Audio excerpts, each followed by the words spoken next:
GTTC ಕಾಲೇಜಿನ ತಾಂತ್ರಿಕ ಶಿಕ್ಷಣದ ತರಬೇತಿ ಪಡೆದವರಿಗೆ 100% ಸ್ಥಳೀಯ ಪ್ರದೇಶಗಳು ಸೇರಿದಂತೆ ವಿದೇಶಗಳಲ್ಲೂ ಉದ್ಯೋಗಗಳು ದೊರೆಯಲಿವೆ ಎಂದು ವಿಧಾನ ಪರಿಷತ್ ಸದಸ್ಯ ರಾಜೇಂದ್ರ ರಾಜಣ್ಣ ತಿಳಿಸಿದರು.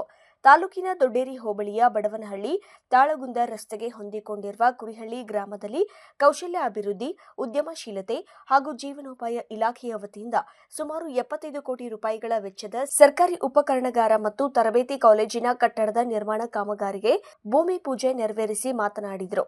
ಶಾಸಕರಾದ ಕೆಎನ್ ರಾಜಣ್ಣನವರ ದೂರದೃಷ್ಟಿಯ ಫಲವಾಗಿದ್ದು ಈ ಕಾಲೇಜು ಆರಂಭವಾದರೆ ಗ್ರಾಮೀಣ ಭಾಗದ ವಿದ್ಯಾರ್ಥಿಗಳಿಗೆ ಹೆಚ್ಚು ಅನುಕೂಲವಾಗಲಿದ್ದು ಹೊರದೇಶಗಳಲ್ಲಿ ಹೆಚ್ಚು ಉದ್ಯೋಗಗಳು ದೊರೆಯುವುದರಲ್ಲಿ ಯಾವುದೇ ಅನುಮಾನಗಳಿಲ್ಲ. ಇದರಿಂದ ನಿರುದ್ಯೋಗ ಸಮಸ್ಯೆಯು ನಿವಾರಣೆಯಾಗಲು ಪೂರಕವಾದ ವಾತಾವರಣ ಸೃಷ್ಟಿಯಾಗುತ್ತದೆ. ಸಮೀಪದ ಗೌರಿಬಿದನೂರು ಪಟ್ಟಣದಲ್ಲಿ ಕಾಲೇಜಿದ್ದು ಕೋಡಿಗೇನಹಳ್ಳಿಗೆ ಹತ್ತಿರವಾಗುವುದರಿಂದ ಈ ಕಾಲೇಜಿನ ಕೋಡಿಗೇನಹಳ್ಳಿ ಹೋಬಳಿಯಿಂದ ದೊಡ್ಡೇರಿ ಹೋಬಳಿಗೆ ವರ್ಗಾಯಿಸಲಾಗಿದೆ. ಇತ್ತೀಚೆಗೆ ಪಟ್ಟಣದಲ್ಲಿ ಏಪ್ರಿಲ್ ತಿಂಗಳಲ್ಲಿ ಉದ್ಯೋಗ ಮೇಳ ಆಯೋಜಿಸಲಾಗಿದ್ದು ಆ ಮೇಳದಲ್ಲಿ 1700 ಜನ ಆಕಾಂಕ್ಷಿ ಭಾಗವಹಿಸಿ 580 ಜನರಿಗೆ ಉದ್ಯೋಗಗಳು ದೊರೆಯುತ್ತಿವೆ. ಮುಂದಿನ ದಿನಗಳಲ್ಲಿ 1000 ಉದ್ಯೋಗಗಳನ್ನು ನೀಡುವ ಗುರಿ ಹೊಂದಲಾಗಿದೆ. ಶಾಸಕರ ಸಮ್ಮುಖದಲ್ಲಿ ಸರ್ಕಾರಿ ಪಾಲಿಟೆಕ್ನಿಕ್ ಮುಂದಿನ ಬುಧವಾರ ಅಧಿಕೃತವಾಗಿ ಆರಂಭವಾಗಲಿದೆ. ಇನ್ನು ಕೆಲ ದಿನಗಳಲ್ಲಿ ತಾಲೂಕಿನ ಅಂಗನವಾಡಿಯಲ್ಲಿ ಕಾರ್ಯನಿರ್ವಹಿಸುವ ಅಡುಗೆ ಸಹಾಯಕರಿಗೂ ಸೀರೆಗಳನ್ನು ವಿತರಿಸಲಾಗುವುದು. ಲೋಕೋಪಯೋಗಿ ಇಲಾಖೆಯ ಸಚಿವರಾದ ಸತೀಶ್ ಜಾರಕಿಹೊಳಿ ಅವರನ್ನ ತಾಲೂಕಿಗೆ ಆಮಂತ್ರಿಸಿ ಆ ಇಲಾಖೆಯ ವ್ಯಾಪ್ತಿಯ 20 ಕೋಟಿ ರೂಪಾಯಿ ವೆಚ್ಚದ ಕಾಮಗಾರಿಗಳಿಗೆ ದೊಡ್ಡೇರಿ ಹೋಬಳಿಯಲ್ಲಿ ಚಾಲನೆ ನೀಡಲಾಗುವುದು. ಕಾರಣಾಂತರಗಳಿಂದ ಕೆಲ ದಿನಗಳಿಂದ ಸ್ತಬ್ಧವಾಗಿದ್ದ ಎತ್ತಿನಹೊಳೆ ಕಾಮಗಾರಿಯನ್ನ ಆರಂಭಿಸಿ 140 ಕೋಟಿ ರೂಪಾಯಿ ವೆಚ್ಚದಲ್ಲಿ ದೊಡ್ಡೇರಿ ಹೋಬಳಿಯ ಕೆರೆಗಳಿಗೆ ನೀರು ಹರಿಸಲಾಗುವುದು. ಆದರೆ ಕೆಲವರು ಎಲ್ಲೋ ಕೂತ ಕೆಲ ಮಹಾ ಅನುಭವರು ಮುಂದಿನ ಚುನಾವಣೆಯಲ್ಲಿ ಹೊರಗಿನವರನ್ನ ಬೆಂಬಲಿಸುವುದು ಬೇಡ ಎಂದು ಮಾತನಾಡಿಕೊಳ್ಳುತ್ತಾರೆ. ಆದರೆ ಅವರಿಗೆ ಹಿಂದಿನ ಶಾಸಕರು ಹೊರಗಿನವರು ಎಲ್ಲಿ ಹೋದರು ಅಥವಾ ಸ್ಥಳೀಯರು ಯಾರು ಎಂಬುದನ್ನು ಮೊದಲು ಅರಿತುಕೊಂಡು ಮಾತನಾಡಬೇಕು. ಹಿಂದಿನ ಮತ್ತು ಅದರಿಂದ ಶಾಸಕರು ಅಭಿವೃದ್ಧಿ ಏನೆಂಬುದು ಜನರಿಗೆ ತಿಳಿದಿದೆ. ರಾಜಣ್ಣನವರು ಕ್ಷೇತ್ರದ ಅಭಿವೃದ್ಧಿಗೆ ಹೆಚ್ಚು ಒತ್ತು ನೀಡುತ್ತಿದ್ದು ಸೋತಾಗಲೂ ನಾವು ಕ್ಷೇತ್ರ ಬಿಟ್ಟು ಹೋಗಿಲ್ಲ. ಮುಂದಿನ ದಿನಗಳಲ್ಲಿ ತಾಲೂಕಿನ ಚಿತ್ರಣವೇ ಸಂಪೂರ್ಣವಾಗಿ ಬದಲಾಗಲಿದೆ. ನಾವು ಹೊರಗಿನವರಾಗಿದ್ದರೆ ಕ್ಷೇತ್ರದ ಅಭಿವೃದ್ಧಿ ಬಗ್ಗೆ ತಲೆ ಕೆಡಿಸಿಕೊಳ್ಳುತ್ತಿರಲಿಲ್ಲ. ಪಕ್ಷದ ಮುಖಂಡರು ಎಸ್ಐಆರ್ ಪ್ರಕ್ರಿಯೆ ಬಗ್ಗೆ ಗಮನ ಹರಿಸಬೇಕಾಗಿದೆ. ಈ ಮತದಾರರ ಪಟ್ಟಿಯು ಮುಂದಿನ ಗ್ರಾಮ ಪಂಚಾಯಿತಿ ಮತ್ತು ಜಿಲ್ಲಾ ಪಂಚಾಯಿತಿ ಚುನಾವಣೆಯಲ್ಲಿ ಪ್ರಮುಖ ಪಾತ್ರ ವಹಿಸಲಿದ್ದು ಎಚ್ಚರಿಕೆಯಿಂದ ಎಸ್ಐಆರ್ ಪ್ರಕ್ರಿಯೆಯಲ್ಲಿ ಭಾಗವಹಿಸಿ ಎಂದು ತಿಳಿಸಿದರು. ಮಧುಗಿರಿ ಕಂದಾಯ ಜಿಲ್ಲೆಯ ಬಗ್ಗೆ ಮುಖ್ಯಮಂತ್ರಿಗಳಾಗಿದ್ದ ಸಿದ್ದರಾಮಯ್ಯನವರ ಬಳಿ ಚರ್ಚಿಸಲಾಗಿತ್ತು. ಈ ಬಗ್ಗೆ ಮತ್ತೊಮ್ಮೆ ನೂತನ ಮುಖ್ಯಮಂತ್ರಿ ಡಿಕೆ ಶಿವಕುಮಾರ್ ಅವರ ಗಮನಕ್ಕೆ ತರಲಾಗುವುದು. ಮಿಡಿಗೇಶಿ ಹೋಬಳಿಯಲ್ಲಿ ಗಾರ್ಮೆಂಟ್ಸ್ ಹಾಗೂ ಏಕಶಿಲಾ ಬೆಟ್ಟಕ್ಕೆ ಕೇಬಲ್ ಕಾರ್ ಯೋಜನೆಯ ಬಗ್ಗೆ ದೆಹಲಿಗೆ ಭೇಟಿ ನೀಡಿದ್ದಾಗ ಕೇಂದ್ರ ಸಚಿವ ಸೋಮಣ್ಣನವರ ಬಳಿ ಚರ್ಚಿಸಲಾಗಿದ್ದು ಶೀಘ್ರವಾಗಿ ಆರಂಭಿಸಲಾಗುವುದು ಎಂದು ಹೇಳಿದರು. ಮುಂದಿನ ದಿನದಲ್ಲಿ ಇನ್ನ ಏನೆಲ್ಲ ಕ್ಷೇತ್ರಕ್ಕೆ ಅಭಿವೃದ್ಧಿ ಆಗಬೇಕು, ಇಂಡಸ್ಟ್ರಿಯಲ್ ಏರಿಯಾ ಮಾತನ್ನ ನಮ್ಮ ರಾಮಣ್ಣವ್ರು ಹೇಳಿದ್ರು. ಇಂಡಸ್ಟ್ರಿಯಲ್ ಏರಿಯಾ ಇಲ್ಲಿ ಆಗ್ಲೇ ಆಗಿದೆ 100 ಎಕರೆ.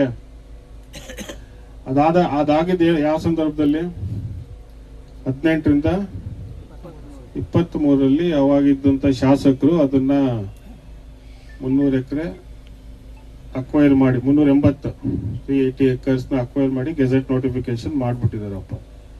ನಾನೇನು ಯಾರ ಮೇಲೆ ಆಪಾದನೆ ಮಾಡಕ್ ಹೋಗುದಿಲ್ಲ. ಆ 380 ಎಕರೆನೂ ರಿಯಲ್ ಎಸ್ಟೇಟ್. ಏನ್ ಹೇಳಿ 380 ಎಕರೆನೂ ರಿಯಲ್ ಎಸ್ಟೇಟ್ ಅಲ್ಲೇ ಮಾಡಿರೋದು, ಬೇರೆ ಏನಿಲ್ಲ. ರೈತರ ಹತ್ರ ಅಗ್ರಿಮೆಂಟ್ಗಳು ಹಾಕ್ಸ್ಕೊಂಡಿರೋದು, ಸರ್ಕಾರ ಕೊಡೋದೇ ಎಷ್ಟೋ ಕಾಂಪನ್ಸೇಷನ್. ರೈತರುಗಳಿಗೆ ಎಷ್ಟು ಕೊಟ್ಟಿದ್ದಾರೆ ಕೇಳಿ.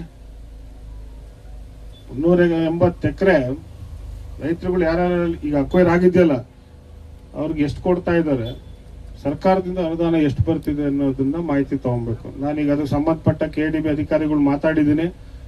ಎಲ್ಲೇ ಜಾಗ ಅಕ್ವೈರ್ ಆಗಿದೆ ಅಷ್ಟು ಪಾಣಿದಾರನ ರೈತರುಗಳನ್ನ ಅದೇ KDB ಅವರು ಬಂದು ಏನು ಅಲ್ಲಿ ಸಮಸ್ಯೆಗಳಿದೆ ಆ ಸಮಸ್ಯೆಗಳನ್ನ ಇತ್ಯರ್ಥ ಆದ್ಮೇಲೆ ಅದ್ ನೆಕ್ಸ್ಟ್ ಇಂಡಸ್ಟ್ರಿಯಲ್ ಏರಿಯಾಗೆ ಪ್ರಪೋಸಲ್ ಬರೋದು. ಯಾಕಂದ್ರೆ ರೈತರುಗಳು ಎದೊಳ್ತಾರೆ. ಅದು ನಾನು ಹೇಳಿದ್ನಲ್ಲ ರಿಯಲ್ ಎಸ್ಟೇಟ್ ಆಗಿದೆ ಅದು.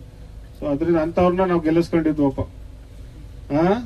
ಸೊ ಅವೆಲ್ಲ ಮುಂದಿನ ದಿನದಲ್ಲಿ ಆಗ್ಬಾರ್ದು. ಯಾಕಂದ್ರೆ ರೈತ ಪಾಪ ಏನೋ ಒಂದು ಇಲ್ಲಿ ಇಂಡಸ್ಟ್ರಿಯಲ್ ಏರಿಯಾ ಬರುತ್ತೆ ಅಂತೇಳಿ ಜಾಗ ಅಕ್ವೈರ್ ಆಗಿದೆ. ಅದನ್ನು ನೀವು ವ್ಯವಹಾರಿಕವಾಗಿ ನೋಡ್ಕೊಂಡ್ರೆ ಮತ್ತೇನು ತಾಲೂಕು ಕೊಡುಗೆ ಏನು?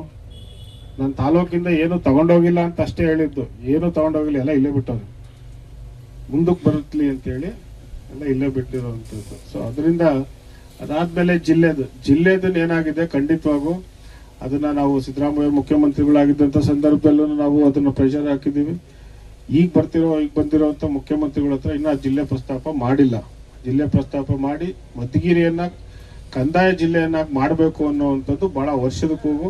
ಅದನ್ನ ಖಂಡಿತವಾಗೂ ನಾವು ಮಾಡಬೇಕು. ಯಾಕಂದ್ರೆ ನಾವು ಬಹಳ ವರ್ಷದಿಂದ ಹೇಳ್ತಾ ಇದ್ವಿ ಜಿಲ್ಲೆ ಮಾಡಬೇಕು ಅಂತೇಳಿ. ಖಂಡಿತವಾಗೂ ಮಧುಗಿರಿಯನ್ನ ಜಿಲ್ಲೆಯನ್ನಾಗಿ ಮಾಡ್ತೀವಿ. ಮತ್ತೆ ಕೇಬಲ್ ಕಾರ್ದು ಗಾರ್ಮೆಂಟ್ಸ್ ಒಂದು ಜಾಗ ಒಂದು ಬಿಲ್ಡಿಂಗ್ ನೋಡಿದ್ವಿ ಎಲ್ಲಿ, ಮಿಡಿಗೇಶಿಯಲ್ಲಿ. ಒಂದು ಯಾವುದೋ ಗುದ್ಲಿ ಪೂಜೆ ಮಾಡಿದ್ದೆ, ಅವ್ನು ಯಾರೋ ಓಡೋದ. ಇನ್ನೊಂದು ಯಾವುದೋ ಒಂದು ಜಾಗ ನೋಡಿ ಅಲ್ಲಿ ಬಿಲ್ಡಿಂಗ್ ಇದೆ. ಅಲ್ಲಿ ಆದಷ್ಟು ಬೇಗ ಒಂದು ಗಾರ್ಮೆಂಟ್ಸ್ ಫ್ಯಾಕ್ಟ್ರಿಯನ್ನ ಮಿಡಿಗೇಶಿಯಲ್ಲಿ ಈಗ ಪ್ರಾರಂಭ ಮಾಡ್ತೀವಿ. ಸೊ ಅದಾದ್ಮೇಲೆ ಕೇಬಲ್ ಕಾರ್ದು ಈಗ ನಾನು ಮೊನ್ನೆ ಡೆಲ್ಲಿಗೆ ಹೋದಂಥ ಸಂದರ್ಭದಲ್ಲೂ ಸೋಮಣ್ಣವ್ರ ಹತ್ರ ಮಾತಾಡಿದ್ದೀನಿ. ಆದಷ್ಟು ಬೇಗ ಅದನ್ನ ಸೆಂಟ್ರಲ್ ಇಂದ ಪರ್ಮಿಷನ್ ಬರಬೇಕು. ಯಾಕಂದ್ರೆ ಅದು ಆರ್ಕಿಯಾಲಜಿ ಡಿಪಾರ್ಟ್ಮೆಂಟ್ ಬರುವಂಥದ್ದು. ಸೊ ಅದು ಬಹಳ ಅಷ್ಟು ಕಷ್ಟ ತಗೊಳ್ಳೋದು ಪರ್ಮಿಷನ್. ಸೊ ಏನೋ ಸೋಮಣ್ಣವರು ನಮ್ಮ ಈ ಭಾಗದಲ್ಲಿ ಸಂಸದರು ಇರೋದ್ರಿಂದ ಮತ್ತು ಸಚಿವರು ಇರೋದ್ರಿಂದ ಆ ಒಂದು ಕೆಲಸವನ್ನು ಅಲ್ಲಿ ಡೆಲ್ಲಿಯಲ್ಲಿ ಆದಷ್ಟು ಬೇಗ ಆಗ್ತಾ ಇದೆ.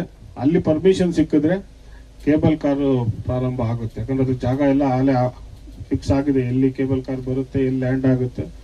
ಸೊ ಇವೆಲ್ಲ ಆಗ್ತಾ ಇದೆ. ಮುಂದಿನ ದಿನದಲ್ಲಿ ನಾನು ಹೇಳೋದಲ್ಲ, ಮಧುಗಿರಿಯ ಒಂದು ಚಿತ್ರಣ ಬದಲಾವಣೆ ಮಾಡೋ ರೀತಿಯಲ್ಲಿ ಸನ್ಮಾನ್ಯ KN ರಾಜಣ್ಣವರು ನಿಮ್ಮೆಲ್ಲರ ಆಶೀರ್ವಾದದಿಂದ ಮಾಡ್ತಾ ಇದ್ದಾರೆ.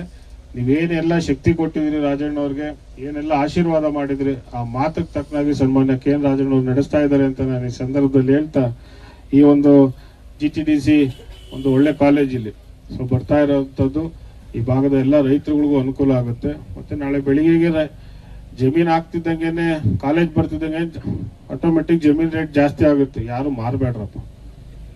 ಮಾರಬೇಡಿ. ಜಮೀನ್ ಏನ್ ರೇಟ್ ವ್ಯಾಲ್ಯೂಯೇಷನ್ ಜಾಸ್ತಿ ಆದ್ರೂ ನಿಮ್ಗೆ, ನಿಮ್ಮ ಮಕ್ಳಿಗೆ, ಮೊಮ್ಮಕ್ಳಿಗೆ ಅನುಕೂಲ ಆಗುತ್ತೆ. ಆಗಿದೆ ಅದನ್ನ 1000 ಎಕರೆ ಚಿಲ್ಲರೆ ಬರುವಂತದ್ದು ಇದು ಸಮಸ್ಯೆ ಇರೋದು. ಆದಷ್ಟು ಬೇಗ ನೋಡೋಣ, ಅದೇನು ಮಾತಾಡಿ ಮನೆ ಶಾಸಕರು ಗಮನಕ್ಕೆ ತಂದು ಅದನ್ನ ಯಾವ ರೀತಿ ಇತ್ಯರ್ಥ ಮಾಡಬಹುದು ನಾವು ಪ್ರಯತ್ನ ಮಾಡ್ತೀನಿ ಅಂತ ಸಂದರ್ಭದಲ್ಲಿ ಹೇಳಿದೆ. ತಾಲೂಕು ಭರವಸೆ ಕಮಿಟಿ ಅಧ್ಯಕ್ಷ ಚೌಡಪ್ಪ ಮಾತನಾಡಿ, ದೊಡ್ಡೇರಿ ಹೋಬಳಿಯ ಅಭಿವೃದ್ಧಿಯಲ್ಲಿ KN ರಾಜಣ್ಣನವರ ಪಾತ್ರ ಹೆಚ್ಚಿದ್ದು, ಅದರಂತೆ ನಮ್ಮ ಹೋಬಳಿಯಲ್ಲಿ GTDC ಕಾಲೇಜು ಆರಂಭಿಸಿರುವುದು ಸಂತೋಷದ ವಿಚಾರವಾಗಿದೆ ಎಂದರು. ಇನ್ನು ಈ ಸಂದರ್ಭದಲ್ಲಿ ಜೀನಿ ಸಂಸ್ಥೆಯ ವತಿಯಿಂದ ಗ್ರಾಮದಲ್ಲಿ ಶಾಲೆಯಲ್ಲಿ ಕಾರ್ಯನಿರ್ವಹಿಸುವ ಅತಿಥಿ ಶಿಕ್ಷಕರಿಗೆ ಮಾನಸಿಕ ವೇತನ ಚೆಕ್ ವಿತರಿಸಲಾಯಿತು. ಉಪವಿಭಾಗಾಧಿಕಾರಿ ಗೊಟೂರು ಶಿವಪ್ಪ, ಬ್ಲಾಕ್ ಕಾಂಗ್ರೆಸ್ ಅಧ್ಯಕ್ಷ ಗೋಪಾಲಯ್ಯ, ಚಿನ್ನಯ್ಯ, ADO ಧನಂಜಯ, ಹರ್ಷ ಕುರುಬರಹಳ್ಳಿ, ಸಿದ್ದಗಂಗಪ್ಪ, ನಾಜೀರ್ ಸಾಬ್, ದೀಪಕ್ ಹೊನ್ನಾಪುರ, ಯುವ ಕಾಂಗ್ರೆಸ್ ರವಿ ಹಾಗೂ ಮಾಜಿ ತಾಲೂಕು ಪಂಚಾಯಿತಿ, ಜಿಲ್ಲಾ ಪಂಚಾಯಿತಿ, ಗ್ರಾಮ ಪಂಚಾಯಿತಿ ಸದಸ್ಯರು, ಅಧ್ಯಕ್ಷರು, ಗ್ರಾಮಸ್ಥರು ಇದ್ದರು.